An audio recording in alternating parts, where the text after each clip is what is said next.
Jadi dalam presentasi ini UAS mata kuliah pengantar ilmu hukum dari Universitas Gadjah Mada yang berjudul penegakan hukum pada kasus bullying di Indonesia.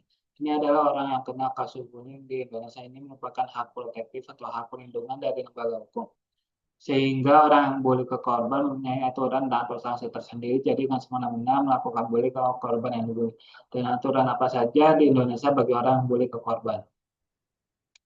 Latar belakang masalah di tengah hiruk-pikuk perayaan Hari Anak Sedunia pada 20 November, Indonesia kembali dihadapkan pada kenyataan pahit. Bullying atau perundungan terhadap anak yang semakin marak dan sering berujung tragis. Hari Anak Sedunia yang diperingati secara global untuk menekankan hak-hak dasar anak seperti perlindungan dari kekerasan seharusnya menjadi momen refleksi kolektif.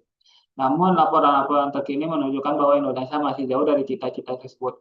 Kasus-kasus perundungan yang menewaskan korban, terutama di lingkungan pendidikan, bukan hanya statistik dingin, melainkan jeritan bisu generasi muda yang terabaikan. Opini saya sebagai pengamat isu sosial, bullying bukan sekadar kanak-kanak remaja, melainkan bom waktu yang lahir dari kegagalan sistematik dalam pendidikan keluarga dan masyarakat. Dia merampas masa depan anak-anak kita dan jika dibiarkan akan meninggalkan luka permanen pada bangsa. Bullying di Indonesia bukan fenomena baru, tapi eskalasinya di akhir-akhir ini terasa semakin mengkhawatirkan. Data dari Komisi Pelindungan Anak Indonesia atau KPAI mencatat bahwa sepanjang Januari hingga Oktober 2025 terdapat 61 anak menjadi korban perundungan di sekolah. Ini hanya puncak gunung es karena banyak kasus terlaporkan akibat stigma dan ketakutan korban. Lebih tragis lagi, KPAI melaporkan 25 kasus bunuh diri anak sepanjang 2025, di mana sebagian besar terkait tekanan bullying yang berkepanjangan dengan kesehatan, bahkan catat 2.621 laporan bullying hingga pertengahan tahun, menunjukkan peningkatan signifikan dibanding tahun sebelumnya. Kenaikan ini diperparah oleh peningkatan 34% kasus kekerasan terhadap anak secara prosedural, dengan 4.388 pengaduan masuk ke Komnas Perlindungan Anak hanya dari Januari hingga Februari 2025. Berikut adalah contoh dari kasus bullying pada tahun 2025, tanggal 22 Oktober tahun 2025 dari Universitas Udayana Bali. Kasus mahasiswa Timothy Anugrah Saputra, 19 tahun, ditemukan tewas di halaman kampus dugaan perundungan oleh senior.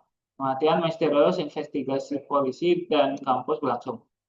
Selamat pagi, pada hari Rabu tanggal 7 Januari 2026 sebelum memulai teori presentasi UAS pengantar ilmu hukum, kali ini izin memperkenalkan diri. Nama saya Afin Jafar Umar Rafiq, bisa dipanggil Afin, dari Prodi Hukum. NIM 2025 nomor 197. Dari mahasiswa Universitas Saibul Muhammadiyah, kali ini akan memilih tema penegakan hukum pada kasus bullying di Indonesia. Antar masalah, puji syukur kehadirat Allah Subhanahu wa Ta'ala atas rahmat dan karunia-Nya sehingga Afin dapat menyelesaikan presentasi yang berjudul penegakan hukum pada kasus bullying di Indonesia. Disusun untuk memenuhi UAS pengantar ilmu hukum dan memberikan pemahaman lebih tentang kasus bullying di Indonesia disandingkan dengan unsur mata kuliah pengantar ilmu hukum. Afin mengucapkan terima kasih kepada Pak Muhammad Rizal SHMH CSA CFLS Dr. C. Ande selaku dosen pengantar ilmu hukum. Mengapa topik ini penting untuk dibahas? Dikarenakan maraknya kasus bullying terhadap orang yang membuli ke korban, sehingga tidak ada upaya langkah hukum untuk melindungi korban bullying, entah itu berupa sanksi, aturan, dan norma bagi orang yang bully ke korban itu bullying itu sendiri. Di era modern atau yang serba digital ini, seorang yang ngebully ke korban itu banyak hasut atau banyak contoh dari kehidupan sehari-hari, perilaku menonton YouTube atau dengan lingkungan sekitar teman-teman atau warga sekitar rumahnya, sehingga gampang mencontohkan ke korban, sehingga banyak kasus setelah menonton YouTube di luar dari etika dan sopan santun sehingga memperhatikan ke teman atau ke korban. Pada kasus tahun 2025, tanggal 22 Oktober 2025 dari Universitas Udayana Bali, pada kasus mahasiswa Timothy Anugrah Saputra 19 tahun ditemukan tewas di halaman kampus dugaan perundungan oleh senior. Kematian misterius, investigasi polisi dan kampus berlangsung. Tujuan presentasi UAS mata kuliah pengantar ilmu hukum dari Universitas Muhammadiyah berjudul penegakan hukum pada kasus bullying di Indonesia. Ini adalah orang yang kena kasus bullying di Indonesia. Ini mempunyai hak protektif atau hak perlindungan dari lembaga hukum, sehingga orang yang bully ke korban mempunyai aturan atau sanksi tersendiri, jadi nggak semena-mena melakukan bully ke korban yang dibully. Dan aturan apa saja di Indonesia bagi orang yang membuli ke korban? Menurut relevansi menurut pendapat saya, dia perlu dibahas dikarenakan sudah marak atau sudah banyak kasus bullying di Indonesia. Tidak ada aturan, norma, dan sanksi bagi orang yang bully ke korban sehingga bebas memukul dan sejenisnya kepada korban. Perlu adanya perlindungan dari hukum bagi korban. Jam presentasi UAS mata kuliah pengantar ilmu hukum dari Universitas Muhammadiyah yang berjudul penerangan hukum pada kasus bullying di Indonesia. Ini adalah orang yang kena kasus bullying di Indonesia ini mempunyai hak protektif atau hak perlindungan diri dari lembaga hukum. Sehingga orang yang boleh korban mempunyai aturan atau sanksi tersendiri, jadi nggak semena-mena melakukan bully ke korban yang dibully, dan aturan apa saja di Indonesia bagi orang yang dibully ke korban. Penegakan pemaparan teori hukum. Penegakan hukum kasus bullying di Indonesia mengacu pada Undang-Undang Perlindungan Anak, Undang-Undang Nomor 35 Tahun 2014, Pasal 76C 80 untuk kekerasan terhadap anak, KUHP Pasal 351, penganiayaan serta Undang-Undang ITE Pasal 27 untuk cyberbullying dengan sanksi bervariasi dari denda hingga penjara serta penerapan sanksi bagi pelaku anak sesuai Undang-Undang SSPA Nomor 11 Tahun 2012 yang menekankan kepada rehabilitasi dan tidak hanya pidana penjara tergantung buat beratnya perbuatan dan usia pelaku. Alasan utama hukum utama Undang-Undang Nomor 35 Tahun 2014 Perlindungan Anak melarang kekerasan terhadap anak. Pasal 76C pelanggar bisa dipenjara maksimal 3 tahun 6 bulan dan denda 72 juta. Pasal 80 KUHP Pasal 351 untuk penganiayaan fisik ancaman pidana penjara 2 tahun 8 bulan ringan hingga lebih berat menurut UIN Cyber Syekh Nurjati Cirebon. Undang-Undang ITE Pasal 27 mengatur cyberbullying melarang penyebaran konten merugikan di media elektronik. Perlakuan terhadap pelaku anak, Undang-Undang SPPPA, anak berkonflik hukum usia 12-18 tahun jika memenuhi syarat divasi penyelesaian di luar pengadilan bisa dikenakan peringatan pembinaan di luar lembaga pelayanan masyarakat, pelatihan kerja, atau pembinaan di lembaga. Jika tidak, tetap diproses pidana dengan pertimbangan khusus. Anak di bawah 12 tahun diberikan kepada orang tua dan wali atau direhabilitasi. Tantangan dan implementasi. Bukti dan definisi membuktikan bullying bisa sulit dan didefinisi di sekolah. Kadang berbeda dengan realitas membuat penegakan hukum kompleks. Menurut jurnal IAIN Ambon dan jurnal Alternatif Ani Penelitian dan Pengabdian kepada Masyarakat, pendekatan komprehensif diperlukan penanganan menyeluruh yang menggabungkan saksi, dukungan psikologis korban, dan pendampingan pelaku agar tumbuh empati seperti diungkapkan pakar Universitas Brawijaya. Kesimpulan, penegakan hukum kasus bullying di Indonesia tidak hanya pidana, tapi juga menekankan pada perlindungan anak dan libertas pelaku melalui berbagai peraturan, meski implementasinya memerlukan perlakuan khusus. Anak merupakan aset masa depan bangsa dan generasi penerus cita-cita bangsa, sehingga setiap anak memiliki hak atas kelangsungan hidup, tumbuh, dan berkembang, berpartisipasi, serta bahasa atau perlindungan dari tindak kekerasan dan diskriminasi, serta hak sipil dan kebebasan. Bahkan dalam Undang-Undang Nomor 22 Tahun 2003 tentang Sistem Pendidikan Nasional, terutama pada pasal 5 yang membahas hak dan kewajiban warga negara untuk menempuh pendidikan. Sudah seharusnya pemerintah menyediakan wadah yang memudahkan anak bangsa dapat melaksanakan pendidikannya dengan baik, mempunyai akhlak dan moral, serta pendidikan yang lebih untuk menghadapi persaingan. Pendidikan bertujuan agar dapat mengubah tingkah laku dan sikap seseorang dengan jalan membentuk sikap dan perilaku seseorang. Sekolah sendiri merupakan tempat untuk seseorang menuntut ilmu, membentuk karakter dan sikap, serta sebagai tempat berkembangnya calon penerus bangsa.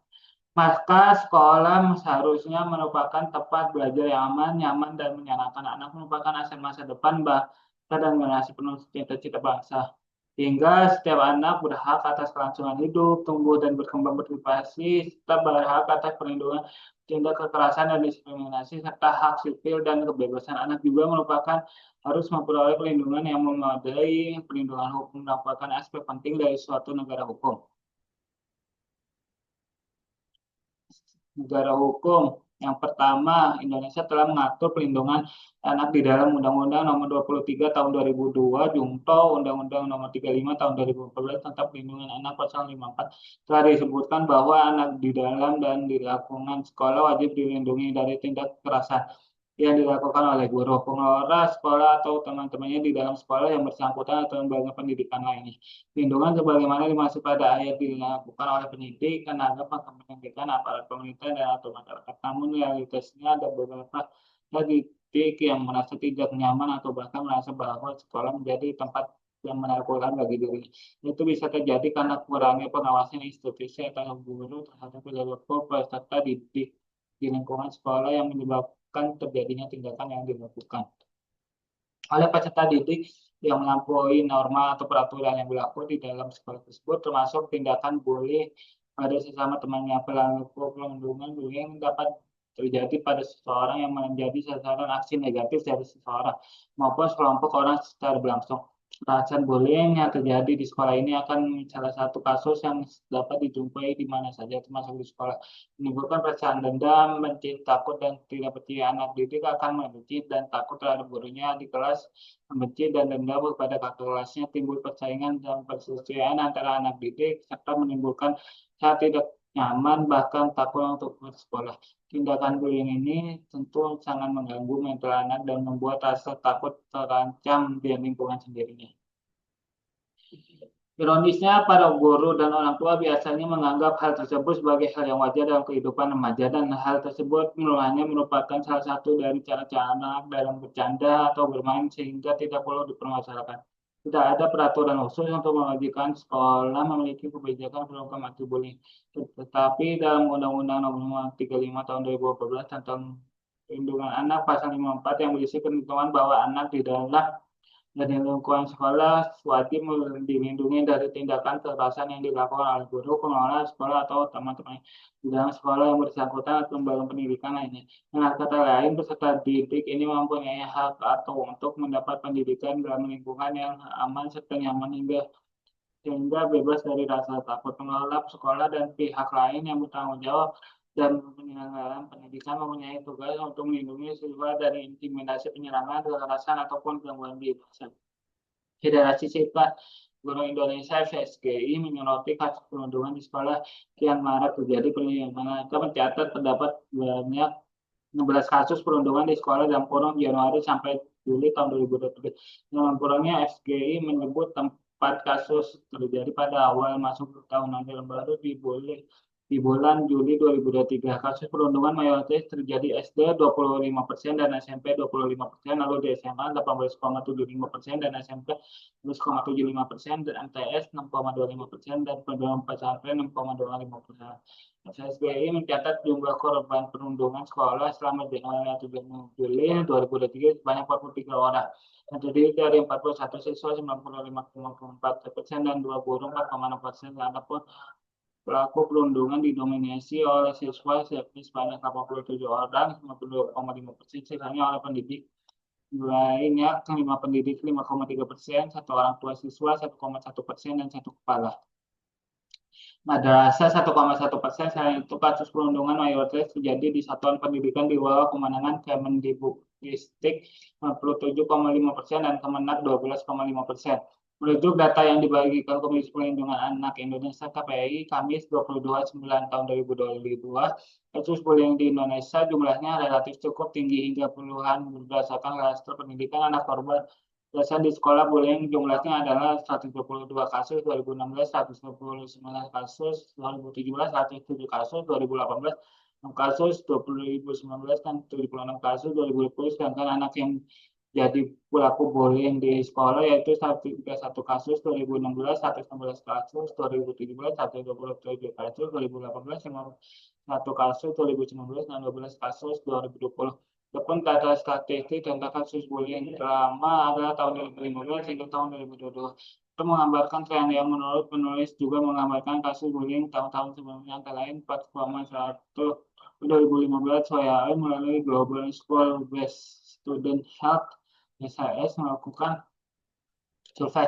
Survei tersebut menyimpulkan bahwa 21% atau sekitar 15 juta anak usia 13-15 tahun mengalami bullying dalam satu bulan terakhir. Survei BSHS juga menggambarkan bahwa 50% dari kasus tersebut berupa penekanan fisik, 9% dialami oleh anak-anak laki-laki dilaporkan lebih tinggi daripada anak perempuan yang hanya 13%. Laporan tersebut lebih lanjut menggambarkan bahwa dampak dari bullying tersebut menyebabkan atau dari 20 atau 20,9% remaja di Indonesia memiliki keinginan untuk bunuh diri. Juga dilaporkan bahwa bullying dapat memberikan dampak jangka panjang maupun pendek berupa gangguan kesehatan mental dan gangguan fungsi sosial. Data lain berasal dari penelitian PISA tahun 2018 menyimpulkan bahwa 21% pelajar berusia 15 tahun di Indonesia pernah mengalami bullying. Setidaknya beberapa kali dalam sebulan, laporan tersebut juga menggambarkan dampak buruk dari bullying bagi korbannya. Para peneliti PISA menyimpulkan bahwa pada umumnya para korban memiliki hasil belajar yang buruk, termasuk kinerja membaca yang lebih rendah.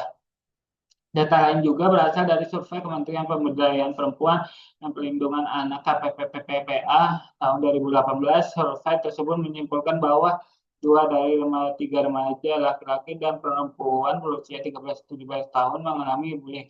Survei tersebut juga melaporkan dampak jangka pendek maupun jangka panjang bagi kesehatan mental, gangguan fungsi sosial, dan hasil yang buruk. Data yang dihimpun oleh Komisi Perlindungan Anak Indonesia tahun 2020 pada tahun tersebut, KPAI mencatat ada 119 kasus bullying terhadap anak. Seperti tersebut, jumlah ini melonjak dari tahun sebelumnya yang hanya kurang lebih 60 kasus per tahun.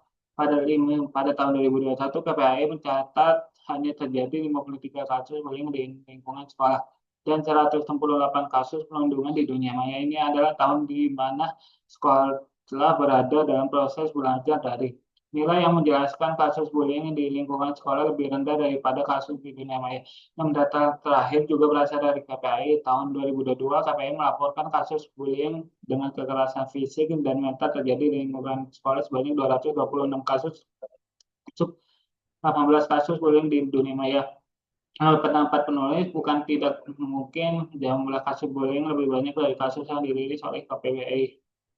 Nah, banyak kasus yang terjadi tidak dilaporkan oleh KPAI atau tidak mencuat di media karena banyak hal. Misalnya telah ada bermain pihak korban tidak melapor pada pihak yang berwenang atau sebab lain yang membuat kasus ini tidak dilaporkan. Kekerasan terhadap anak dan menimbulkan trauma dan luka yang dapat mengganggu fisik dan jiwa anak korban. Bullying, para pelaku tindak bullying harus dapat hukuman sebagai efek jerah agar tidak mengulangi perbuatannya di kemudian hari, dan juga agar bullying tidak ditiru oleh anak-anak lain. Tidak hanya masuk ke dalam penindasan atau bullying sendiri telah diatur dalam Undang-Undang Nomor 35 Tahun 2014 tentang Perlindungan Anak, serta dalam KUHP dari yang latar belakang di atas menarik untuk dapat dikaji, hukum, dan dikaitkan dengan aspek sosiologis, memulaikan adanya kegiatan bullying dalam dunia pendidikan dalam konteks sosiologi hukum, karena diharapkan dengan adanya penelitian sosiologi hukum dapat membantu untuk memahami lebih dalam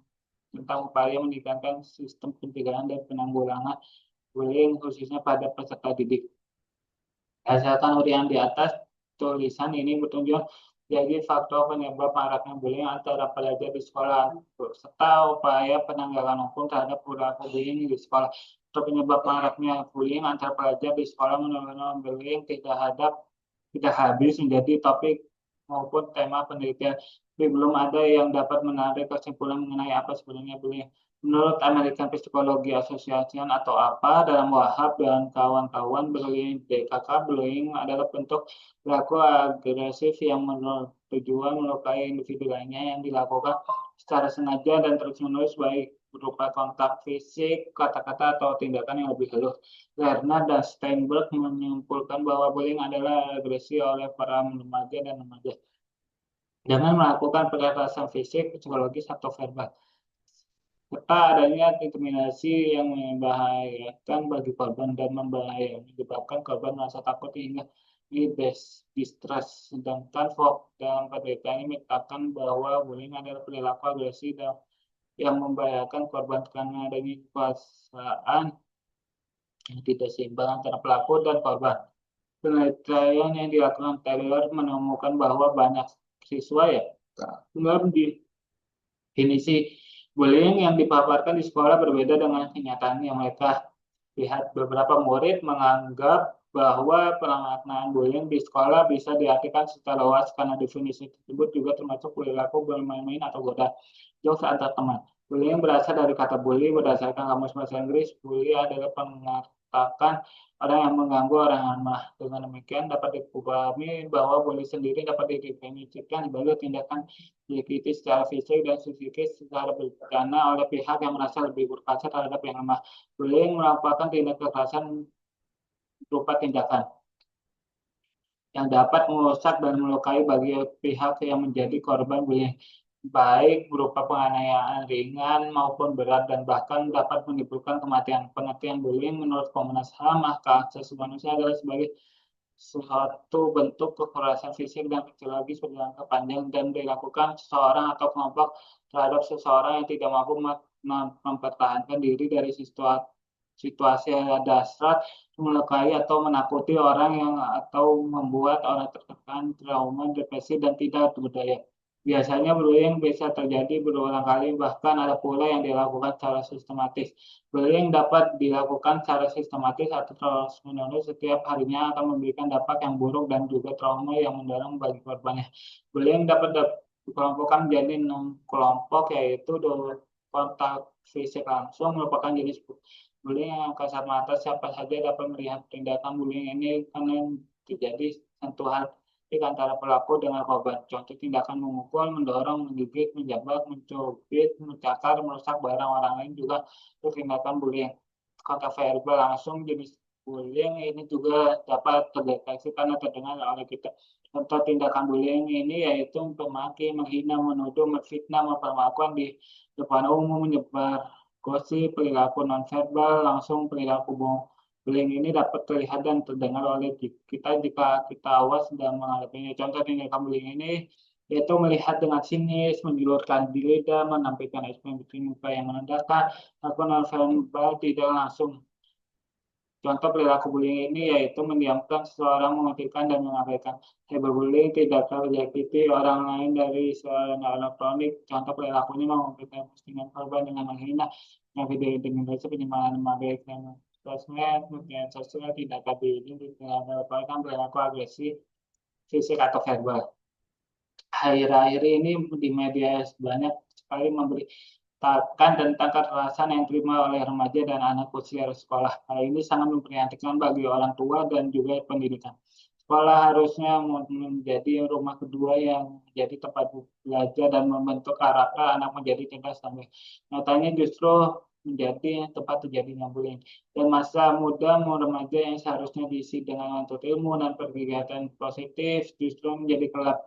Kita menjadi korban atau bahkan pelaku tindakan bullying yang disebabkan oleh berbagai faktor. Dari kasus bullying yang terjadi di Indonesia dapat dianalisis faktor umum terjadinya bullying karena faktor keluarga, faktor media sosial, dan faktor masa dan lingkungan. Kan tetapi berdasarkan hasil penelitian yang dilakukan oleh Simbolon menunjukkan bahwa faktor penyebab terjadinya bullying dikarenakan adanya perbedaan etnis, resistensi terhadap beberapa kelompok, perbedaan kondisi fisik hingga latar belakang perekonomian hingga keluarga.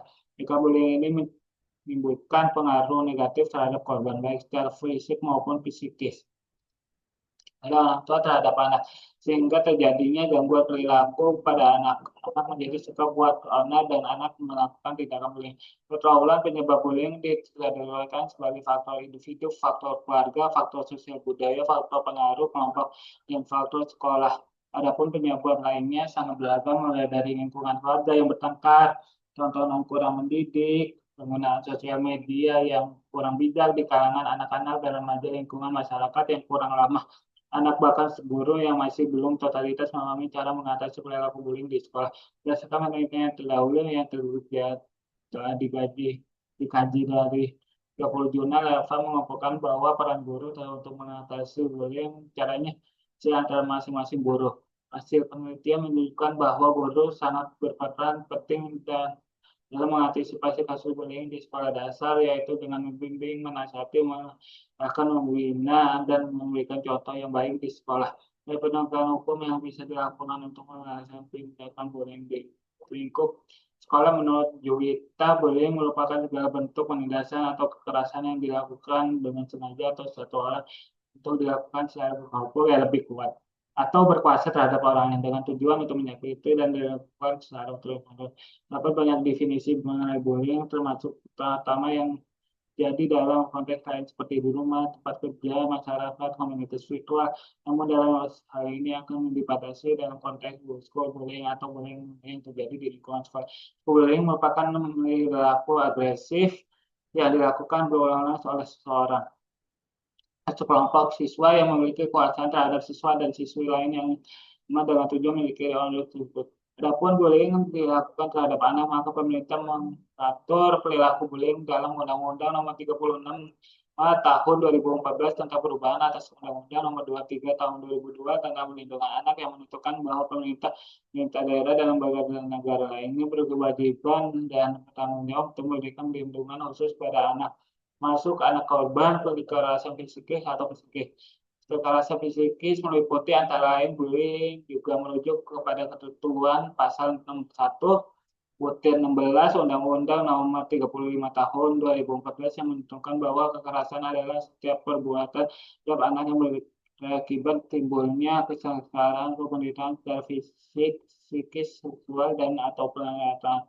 sehingga para pelaku bullying sebenarnya dapat diajukan sanksi atau dijerat dengan undang-undang tersebut menurut pasal 1 angka 16 Undang-Undang Nomor 23 Tahun 2002 Perlindungan Anak sebagaimana telah diubah oleh Undang-Undang Nomor 35 Tahun 2014 tentang perubahan atas Undang-Undang Nomor 33 Tahun 2002 tentang perlindungan anak. Undang-Undang perlindungan anak kekerasan adalah setiap perbuatan terhadap anak yang berakibat timbulnya kesengsaraan ataupun penderitaan secara fisik, psikis, seksual, dan atau lantaran termasuk ancaman untuk melakukan perbuatan pemaksaan atau pemaksaan kemerdekaan secara melawan hukum dan termasuk ancaman untuk melakukan perbuatan pemaksaan atau perampasan kemerdekaan secara melawan hukum.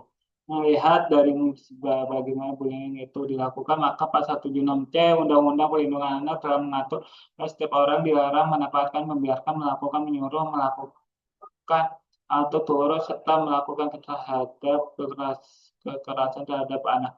Ancaman pidana atas pelanggaran ketentuan pasal 76C tersebut diatur dalam 80 Undang-Undang Perlindungan Anak sebagaimana berikut. Setiap orang yang melanggar ketentuan sebagaimana dimaksud dalam pasal 76C dipidana dengan penjara selama 3 tahun, 6 bulan, dan atau denda paling banyak 72 juta rupiah.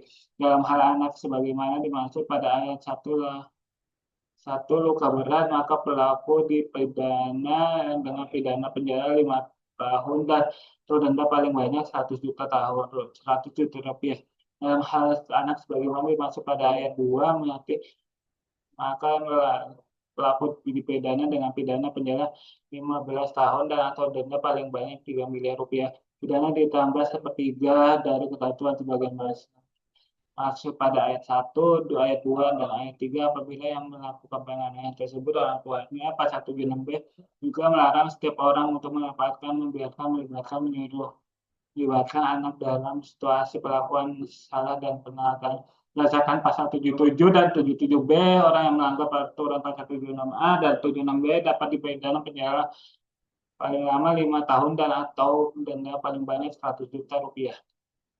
Hadiah restoratif juga masuk sebagai pendekatan alternatif dalam penegakan hukum, menempatkan pemulihan dan rekonsiliasi sebagai prinsip utama penerapan diversi sebagai bentuk mediasi penal dalam penyelesaian perkara tindak pidana yang dilakukan oleh anak, yaitu yang dimulai dari tingkat penyelidikan, penuntutan, persidangan sampai pada implementasi penanganan tindak pidana yang oleh anak oleh berbagai pemasyarakatan. Di sisi lain, Undang-Undang Perlindungan Anak juga memiliki aspek perdata, yaitu diberikan kepada kasus korban kekerasan bullying untuk menuntut ganti rugi material imaterial terhadap pelaku kekerasan secara sosial.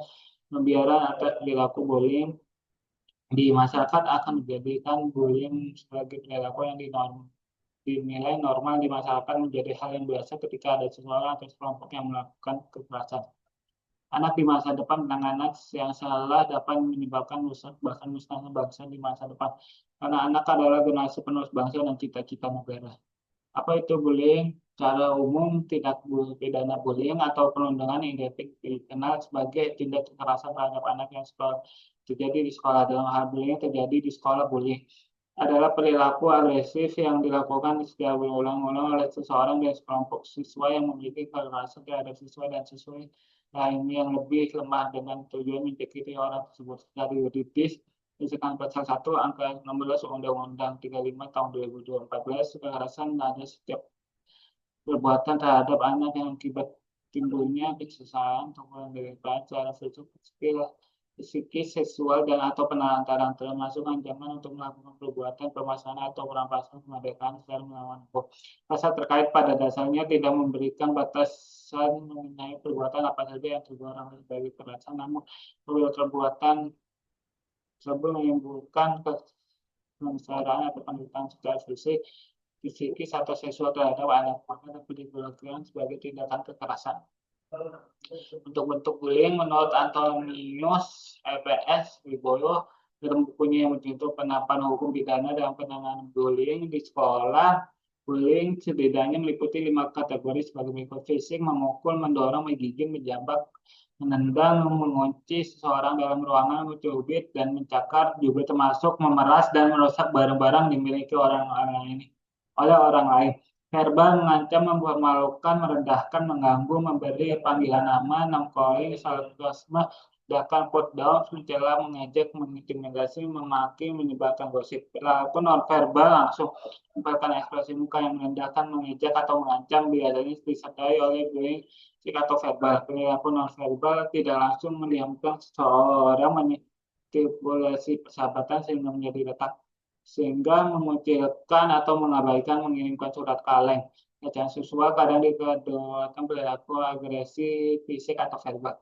Kan menurut korelasi bentuk-bentuk bullying terhadap anak di sekolah dibagi menjadi 4 jenis, yaitu bullying fisik, bullying verbal, bullying relasional.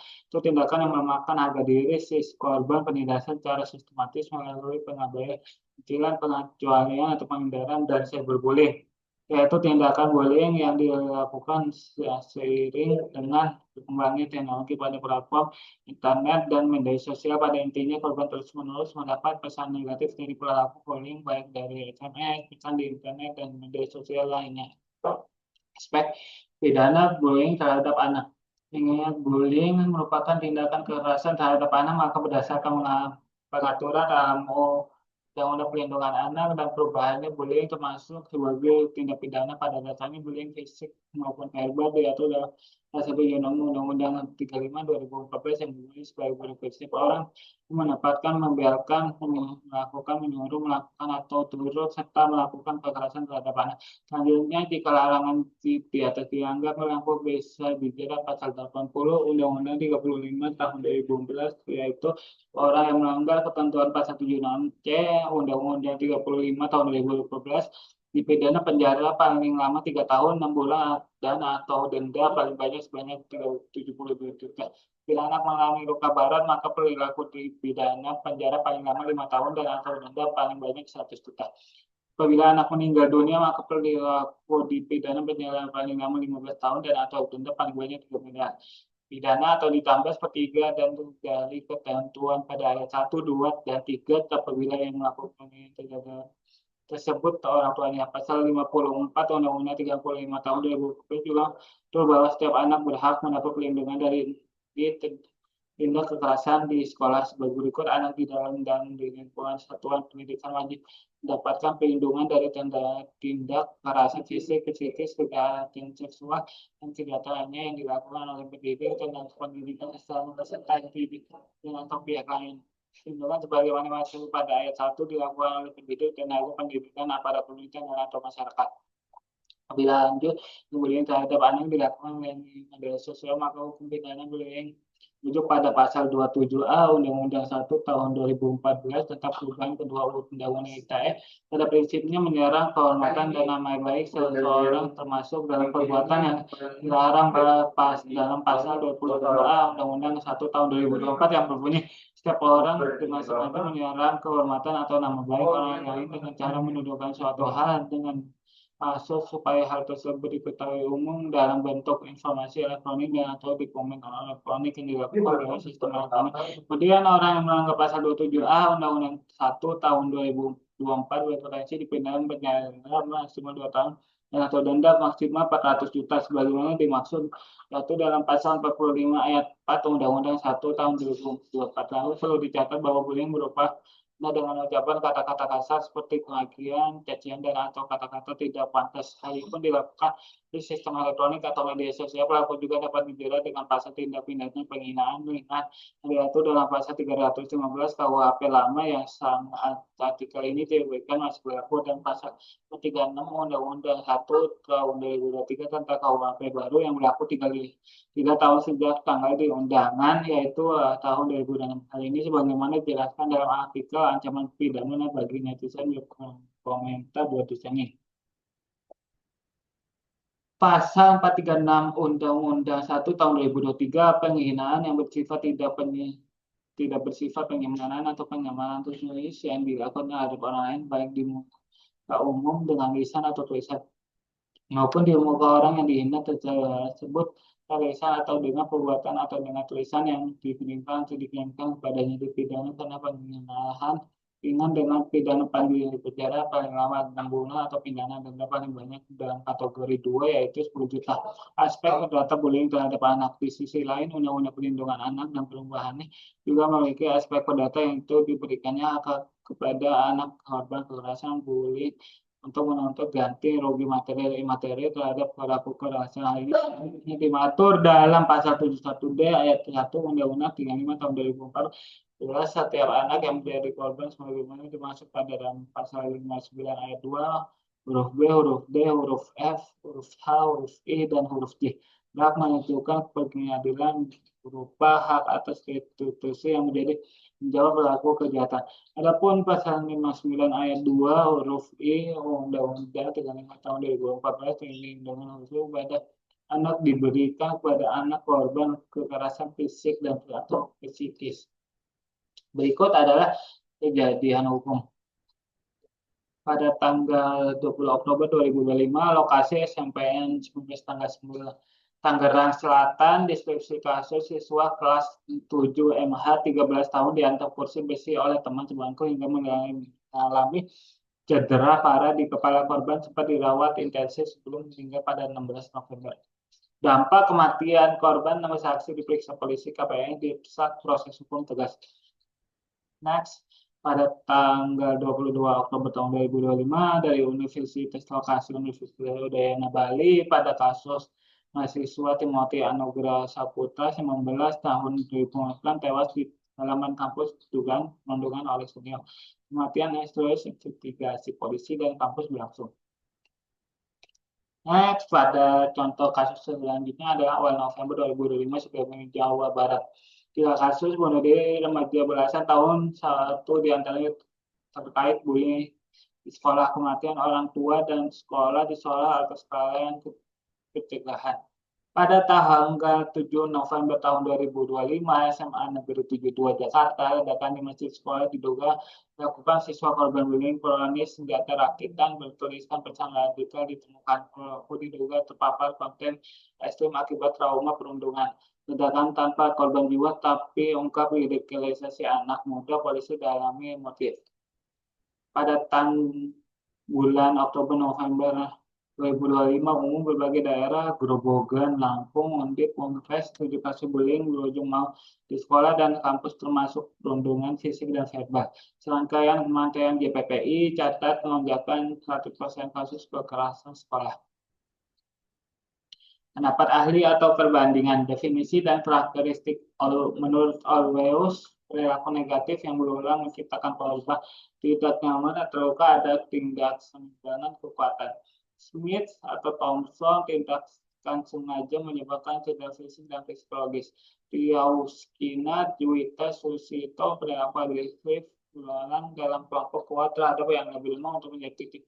Menurut UNICEF, perilaku bukan disiplin tunggal. Menurut Rigby ada keinginan menyakiti dilakukan oleh yang lebih kuat, tidak bertanggung jawab, berulang dan perilaku senang. Pasal penerapan hukum pasal tentang bullying di Indonesia mengacu pada berbagai undang-undang, terutama Undang-Undang Perlindungan Anak pasal 76C dan 80 Undang-Undang 35 tahun 2014. Untuk kasus anak KUHP seperti pasal 351 tentang penganiayaan, terus 10 311 tentang penyimpangan nama baik serta Undang-Undang ITE pasal 545B dan 45A.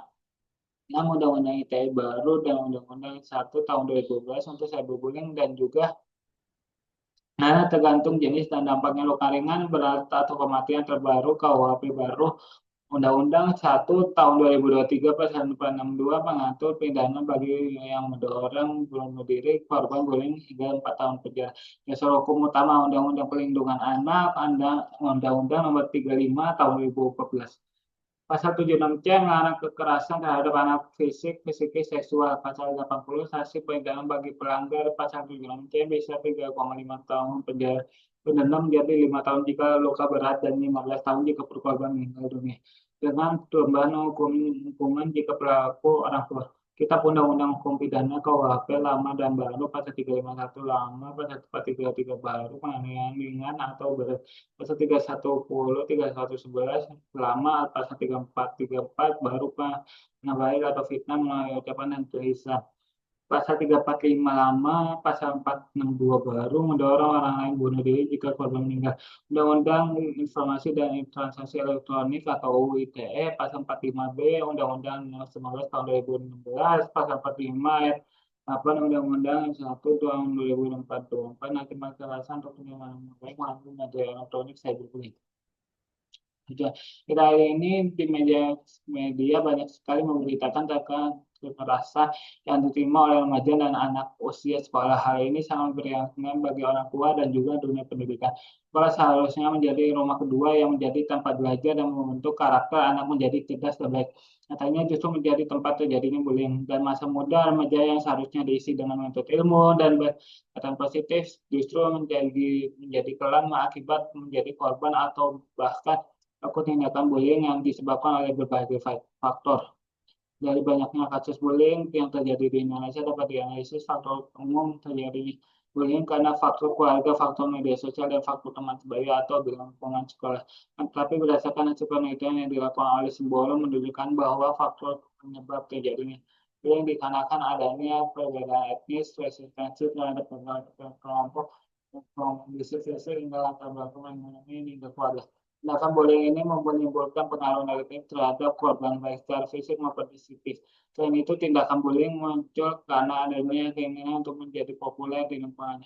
Remaja yang memiliki keinginan untuk menjadi populer di lingkungan akan selalu merasa bahwa harus mengontrol serta menonton teman-temannya agar tercapainya popularitas dan pengakuan dari orang lain sekitar. Hasil bullying ini merupakan salah satu contoh yang mempertimbangkan faktor penyebabnya terjadi bullying di Indonesia. Ya, faktor yang terjadi karena dorongan dan dari diri sendiri, faktor dari keluarga juga ada pendorong utama terhadap remaja melakukan suatu tindakan bullying. Kehidupan keluarga yang tidak harmonis juga tidak membuat remaja melakukan suatu tindakan bullying. Remaja yang sering melihat orang tua bertengkar dan melakukan tindakan agresif biasanya akan muncul pikiran untuk melakukan hal yang sama terhadap orang lain. Selain itu juga kurangnya perhatian yang diberikan. Simpulan tindakan kekerasan yang terjadi dalam dunia pendidikan sering pula dikenal dengan istilah bullying. Pelaku bullying yakni merupakan suatu tindakan kekerasan yang mana dilakukan oleh pihak berulang dan sifatnya menyerang karena pihak pelaku penyerangan bullying yang merasa dirinya lebih hebat dan pihak korban yang dilakukan dari segi serangan emosional, verbal maupun fisik. Untuk penyebab di kalangan pelajar secara umum tingginya dibullying karena faktor keluarga, media sosial, dan teman atau sebaya atau lingkungan. Faktor penyebab lain terjadi bullying dikarenakan adanya perbedaan etnis, terhadap beberapa kelompok, perbedaan kondisi fisik, serta latar belakang perekonomian. Pelaku bullying terhadap anak diberikan sanksi pidana dan diversi sesuai ketentuan dalam Undang-Undang Nomor 35 Tahun 2014 tentang perubahan atas Undang-Undang Nomor 23 Tahun 2002 tentang Perlindungan Anak, sehingga memberikan efek jerak kepada pelaku serta proteksi terhadap anak-anak lain dari tindakan bullying. Rekomendasi, menurut pendapat saya iya dan Ada saran dari korban bullying perlu adanya norma, aturan, dan sanksi bagi orang yang bullying, entah itu berupa denda, penjara, atau perlindungan khusus bagi si korban. Ucapan terima kasih, puji syukur kehadirat Allah Subhanahu wa Ta'ala yang Maha Penyayang dan Maha Pengasih atas segala limpahan rahmatnya, inayah, taufik dan hidayahnya sehingga kami dapat menyelesaikan presentasi UAS dengan sangat cepat dan selesai. Semoga presentasi UAS kali ini sebagai salah satu acuan untuk melengkapi UAS kali ini, tunjuk maupun pedoman bagi pembaca dalam memahami presentasi kali ini. Tak luput juga mengucapkan terima kasih kepada Bapak Muhammad Rizal, SHMH, CSH, CSLS, Dr. CND, selaku dosen pengantar ilmu hukum. Afin mengucapkan wassalamualaikum warahmatullahi wabarakatuh. Thank you.